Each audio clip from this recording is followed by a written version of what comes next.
Assalamualaikum warahmatullahi wabarakatuh. Bertemu lagi di channel Budian, yaitu Dian Dew Official. Nah, di sini pada pertemuan hari ini Budian akan menjelaskan mengenai lambang unsur dan senyawa.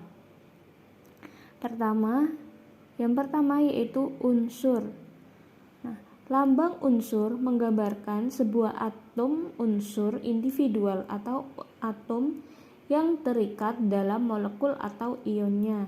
Nah, di sini Budian berikan contoh unsur karbon. Nah, simbolnya itu lambangnya C. Kalsium Ca, klorin Cl. Nah, untuk lambang unsur yang sekarang digunakan adalah yang diusulkan oleh John Jacob Berzelius pada tahun 1813. Bagaimana cara penulisannya? Cara penulisan unsur tersebut dengan ketentuan diambil huruf pertama dari nama unsur dan ditulis dengan huruf kapital. Apabila ada dua unsur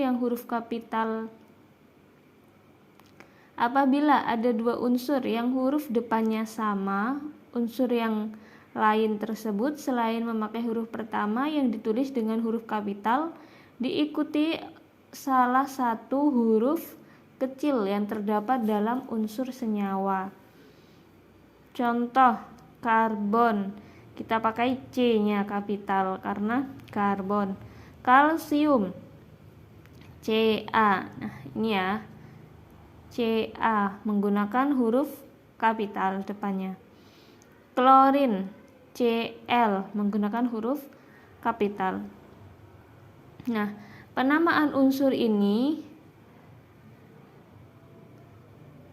mempunyai asal-usul yang berbeda-beda. Nama tersebut berdasarkan warna unsur, tempat ditemukan, nama penemu, sifat, dan lain-lain.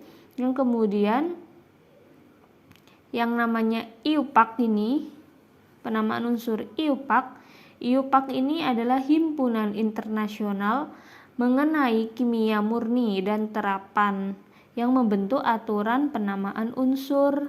Jadi suatu himpunan ya, IUPAC ini suatu himpunan internasional yang mengenai kimia murni dan terapan yang mendirikan namanya penamaan unsur. Bagaimana aturan penamaan unsur? Nah, aturan penamaan unsur di sini dibedakan menjadi 3, yaitu penamaan unsur berdasarkan warna unsur itu sendiri, yang kedua penamaan unsur berdasarkan sifatnya, dan yang ketiga penamaan unsur berdasarkan penemunya atau nama ilmuannya. Contohnya, kalau penamaan unsur berdasarkan warna unsur itu sendiri, contohnya klorin itu karena warnanya hijau, jadi hijau itu kloros, sehingga dilambangkan dengan Cl ya, klorin ini.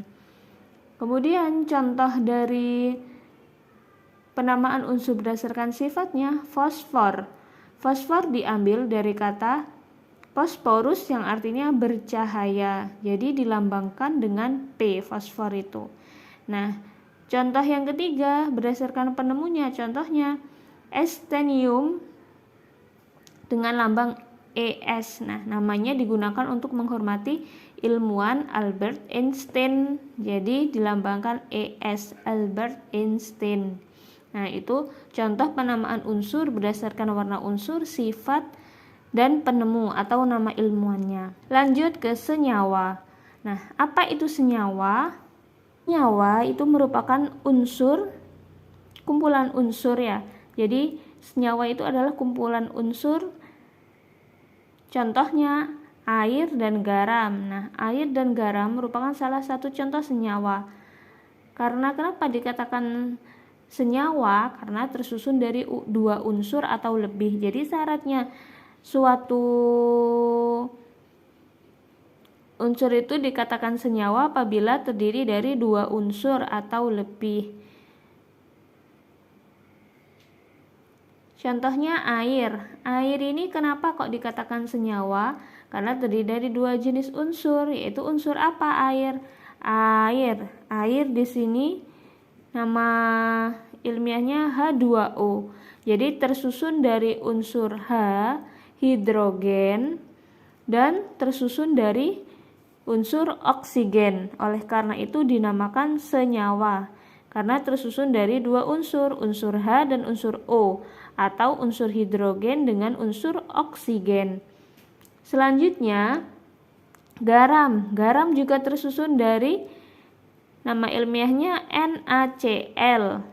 Nah, jadi garam itu tersusun dari dua unsur juga, yaitu unsur natrium dan unsur klorin. Oleh karena itu garam dimasukkan dalam senyawa. Contoh-contoh lain ada nitrogen, hidrogen yang bergabung menjadi amonia dan lain sebagainya. Sesuatu bisa dikatakan senyawa jika terdiri dari dua unsur, minimal dua unsur atau lebih.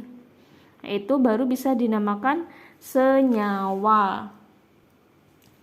Lanjut, rumus kimia. Setiap senyawa mempunyai rumus kimia yang berbeda satu dengan yang lainnya. Nah, rumus kimia ini merupakan rumus yang menyatakan komposisi atom-atom penyusunnya. Secara umum dituliskan sebagai berikut ini: X2Y dengan keterangan X dan Y itu merupakan lambang unsurnya dan 2 merupakan jumlah unsur penyusun. Nah, ini merupakan lambang-lambang unsur dalam angka yang menunjukkan jumlah unsur penyusun senyawa ya. Ini. Jadi X sama Y itu lambang unsurnya, 2-nya jumlah unsur penyusun. Dalam rumus kimia kita mempelajari rumus kimia untuk molekul unsur. Nah, di sini rumus RK, ini budian singkat RK, rumus kimia untuk molekul unsur. Di sini juga dibedakan menjadi 2 ya.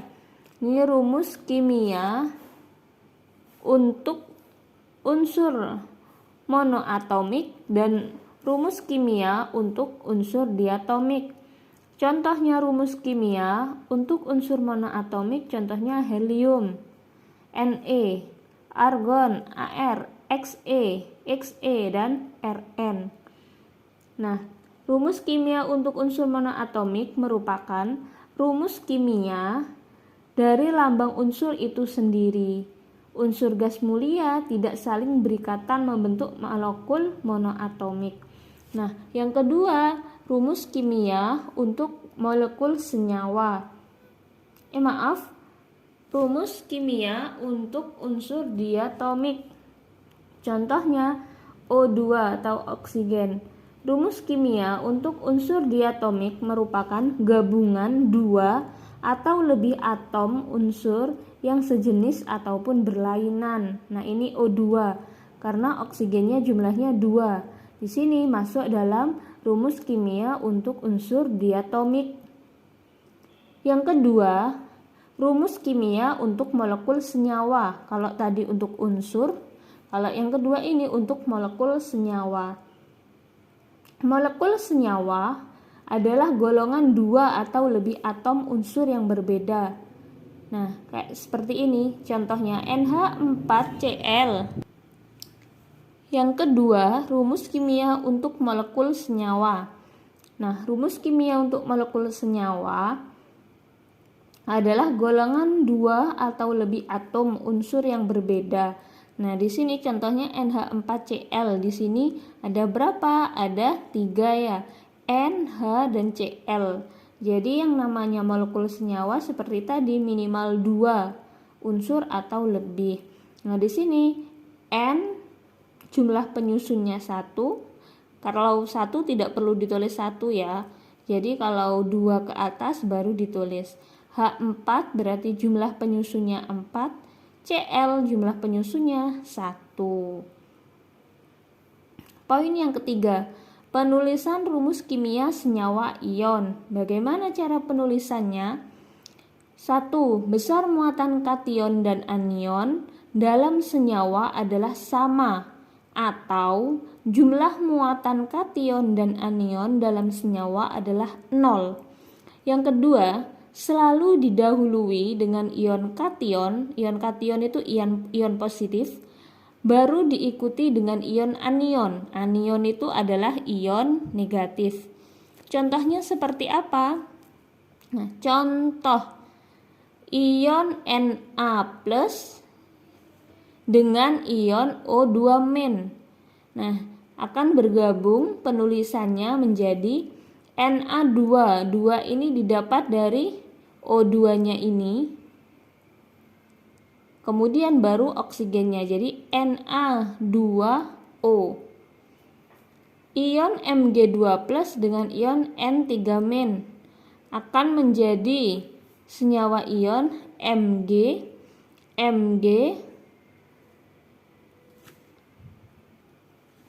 Contoh yang kedua, ion Mg2+ dengan ion N3-. Jadi menjadi Mg3N2. N2. Contoh yang terakhir, Fe2+ dengan ion Cn-. Nah, kalau positifnya hanya 1 atau negatifnya hanya 1, tidak perlu ditulis indeksnya ya. Kayak ini berarti kan O1, tapi di sini tidak perlu ditulis O1, hanya ditulis O saja. Kalau ini Fe2+ dengan ion Cn- akan menjadi senyawa ion Fe, karena ini hanya 1 berarti tidak perlu ditulis indeksnya, FeCN2. Seperti itu untuk penulisan rumus kimia senyawa ion. Selanjutnya ada rumus molekul dan rumus empiris. Apa itu rumus molekul? Rumus molekul merupakan rumus kimia suatu zat yang menyatakan jenis dan jumlah atom yang sebenarnya dalam membentuk satu molekul zat atau senyawa. Ini namanya rumus molekul. Sedangkan rumus empiris merupakan rumus kimia suatu zat yang menyatakan jenis dan perbandingan paling sederhana, bilangan bulat terkecil dari atom-atom penyusunnya dalam satu molekul suatu zat. Nah, di sini contoh rumus molekul H2O, air ya ini, NH3, H2SO4, asam sulfat. Contoh rumus empiris, di sini ada rumus molekul glukosa, C6H12O6. Rumus empirisnya menjadi CH2O. Kenapa menjadi CH2O? Karena jumlah unsur C dan O itu sama besar, yaitu ada 6. Berarti satuan paling kecil yang dapat digunakan untuk membagi jumlah unsur lainnya adalah 6 di sini. Jadi dibagi dengan 6. 6 dibagi 6 1, tidak perlu ditulis. Ditulis C saja. 12 dibagi 6 2, jadi H2. O dibagi 6. 6 dibagi 6 1, tidak perlu ditulis. Untuk lebih jelasnya, ini ada tabel rumus senyawa, rumus molekul, rumus empiris. Rumus senyawanya air. Rumus molekulnya air itu mempunyai rumus molekul namanya H2O. Rumus empirisnya tetap menjadi H2O. Kenapa kok tetap menjadi H2O? Karena di sini jumlah penyusunnya paling kecil 1. Jadi semuanya dibagi 1. 2 dibagi 1 tetap menjadi 2. 1 dibagi 1 tetap menjadi 1. 1 tidak perlu ditulis ya. Jadi rumus empirisnya tetap H2O. Lanjut butana. Butana rumus molekulnya C4H10. Di sini dari dua unsur ini jumlah penyusunnya yang paling kecil adalah 4. Namun 10 tidak bisa dibagi 4.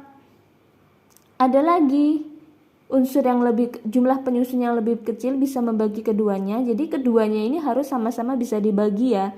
Jadi kita menggunakan angka 2. 4 dibagi 2, 2 menjadi C2.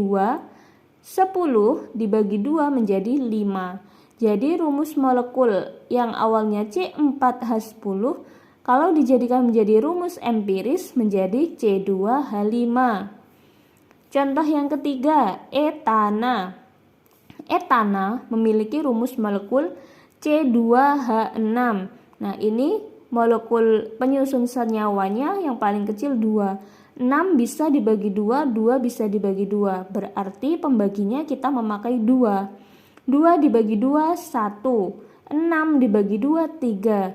Jadi rumus empirisnya menjadi CH3. Lanjut etena. Rumus molekulnya C2H4 sama seperti yang etana. Jumlah penyusun paling kecilnya 2. 4 bisa dibagi 2. Jadi dua-duanya sama-sama kita bagi 2. 2 dibagi 2, 1. 4 dibagi 2, 2. Jadi rumus molekul etana C2H4 kalau ditanya rumus empirisnya menjadi CH2. Lanjut etuna. Etuna rumus molekulnya C2H2 karena jumlah penyusunnya ini paling kecil 2 dan dua-duanya sama-sama bisa dibagi 2. Berarti kita bagi 2. 2 dibagi 2, 1. 2 dibagi 2, 1. Nah, rumus molekul dari etuna itu C2H2, rumus empirisnya adalah CH. Yang terakhir di sini rumus senyawa glukosa. Rumus molekulnya C6H12O6 seperti yang ini tadi ya. Karena jumlah penyusunnya itu yang paling kecil 6 dan tiga-tiganya bisa dibagi 6. Jadi harus semuanya bisa dibagi. Kalau masih belum bisa dibagi, dikurangi jumlah penyusunnya ya.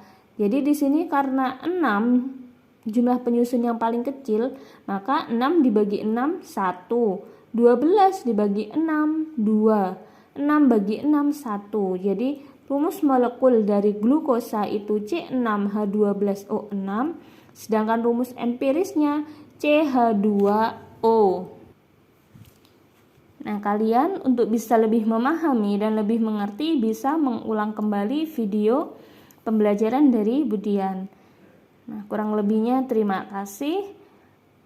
Jangan lupa ya, tetap Budian ingatkan, jangan lupa subscribe, like, komen, dan klik tombol loncengnya dan share ke teman-teman kalian agar video pembelajaran yang Budian buat bisa bermanfaat untuk kita semua.